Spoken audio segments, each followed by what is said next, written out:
segundos, minutos, horas, dias, anos. O passar do tempo é uma relação direta entre a percepção humana com o movimento da Terra. Mas será que o tempo é o mesmo em qualquer situação ou em qualquer lugar do universo? Hoje a brisa é sobre a física que envolve o tempo.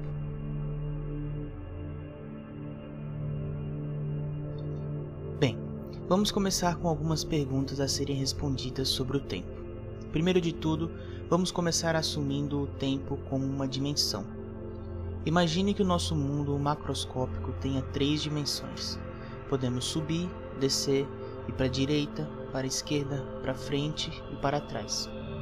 Agora, no universo, devemos assumir o tempo como uma dessas dimensões. O que isso significa? Bem, ao assumir o tempo como uma dimensão, podemos assumir que ele não passa de uma maneira linear, assim como imaginamos como olhamos para a Terra. É fato que não é possível voltar no tempo, mas ele pode ser acelerado ou desacelerado a depender do ponto de vista de cada um dos observadores e a depender da velocidade de um dos observadores.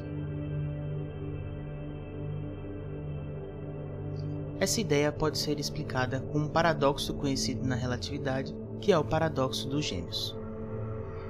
Vamos imaginar uma situação onde existem 2 gêmeos idênticos de 20 anos. Um irmão, chamado de irmão astronauta, irá realizar uma viagem para um planeta muito distante, cerca de 20 anos-luz de distância, a uma velocidade de 95% a velocidade da luz. Já o outro irmão, chamado de irmão terrestre, ficará na Terra seguindo a sua vida normalmente. Ao realizar as viagens de ida e de volta, o irmão terrestre, que está com muita saudade do irmão astronauta, contou os dias e para o irmão terrestre, a viagem de seu irmão durou aproximadamente 42 anos. Ao se encontrarem, o irmão astronauta encontra-se com uma aparência muito mais jovem do que o irmão terrestre. Isso porque, realizando cálculos acerca do referencial do irmão astronauta, para ele passaram-se apenas 13 anos de viagem, e não 42, que é o tempo contado a partir do referencial da Terra. Esse é um efeito que é derivado da relatividade restrita de Einstein, formulada em 1905, e uma evidência de que o tempo pode ser muitas vezes alongado ou encurtado de certa forma. A relatividade restrita de Einstein serviu como base para o que chamamos de tecido espaço-tempo. O tecido espaço-tempo é o meio em que a luz de um corpo viaja no universo. Essa ideia de tecido espaço-tempo começou a ser estudada em 1907 por Hermann Minkowski, que, em poucas palavras, definiu que o tempo e o espaço são calculados em uma única solução. O espaço do universo, portanto, não apenas tem 3 dimensões, como o espaço euclidiano, mas sim uma dimensão a mais que é o tempo. O tecido espaço-tempo descrito por Minkowski descreveu por muitos anos como o tempo passa em lugares diferentes do universo, à medida em que a luz percorre o universo. Um problema que foi solucionado posteriormente na relatividade geral de Einstein é que Minkowski considerava o espaço-tempo e o espaço em si como planos e simples. Einstein, que foi seu aluno em Zurich, não aceitava muito bem essa ideia.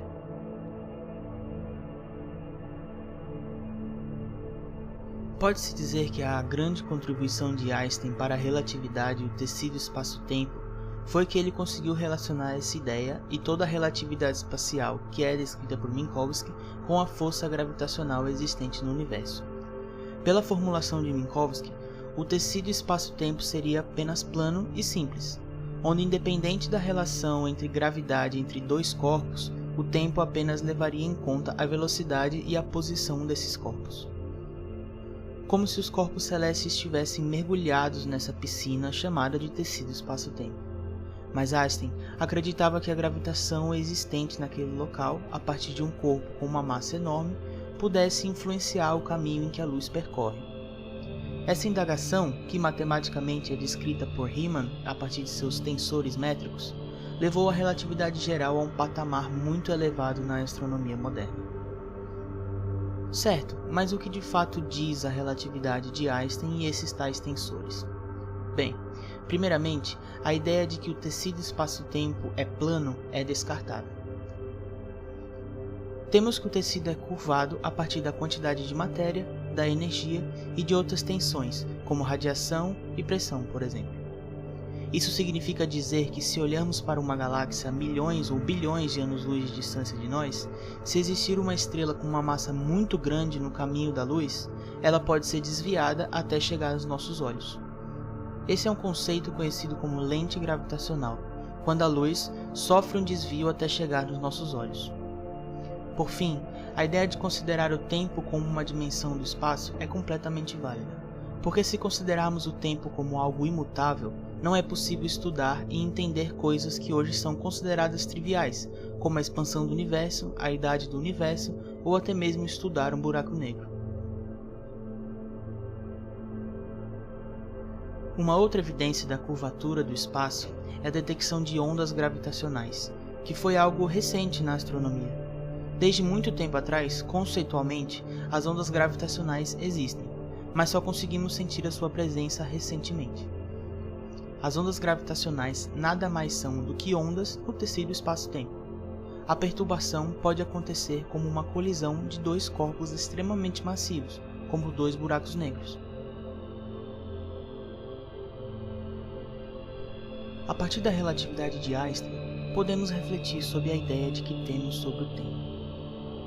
Se considerarmos o tempo como uma medida de distância e não como uma medida de tempo convencionalmente calculada como algo imutável, podemos imaginar que o tempo depende do referencial de observação. Podemos nos imaginar viajando em uma velocidade próxima à velocidade da luz pelo tecido espaço-tempo como um produto de rejuvenescimento corporal.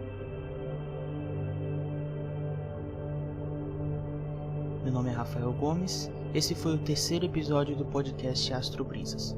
Se gostou do conteúdo, curte esse episódio e segue o canal aqui no Spotify. Nos vemos na próxima quarta-feira, até mais.